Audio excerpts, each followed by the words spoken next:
Recently WBSSC group C এবং D এর যে এক্সাম হয়েছে সেখানে আমি অনেকের কমেন্ট পাচ্ছি যারা কিন্তু ওএমআরে কিছু ভুল করে এসেছে এবং তারা চিন্তিত হয়ে রয়েছে তাদের রেজাল্ট আসবে কি না। শুধুমাত্র WBSSC গ্রুপ সি বা ডি এর ক্ষেত্রে নয়, আরও যে সমস্ত এক্সামগুলো হয় ওএমআর বেসিসের মধ্যে এই ধরনের ভুল করে আসলে আপনার এক্সাম কি ক্যান্সেল হবে, আপনার ওএমআর সিট ক্যান্সেল হবে নাকি রেজাল্ট আসবে, সম্পূর্ণটাই কিন্তু ডিসকাস করব। মতো অনেকজন কিন্তু রোল নাম্বারে সার্কেল করতে গিয়ে ভুল করেছে।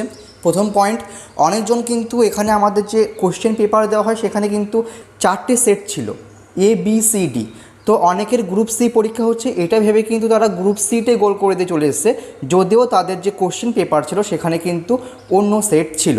ধরুন যে রোল নাম্বার আপনাকে উপরে লিখতে হচ্ছে এবং তার নিচে কত নম্বর ডিজিট সেটা কিন্তু গোল করতে হচ্ছে।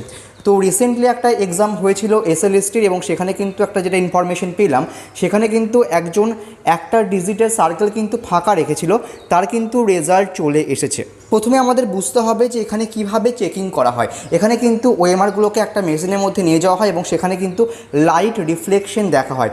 ডার্ক যেগুলো অ্যাকচুয়ালি গোল করে সার্কেল করে ভরাট করা থাকবে সেখানে কিন্তু একটু বেশি পরিমাণে লাইট অ্যাবজর্ব করে নেবে এবং যেগুলো হোয়াইট থাকবে সেগুলো কিন্তু লাইট রিফ্লেক্ট করবে।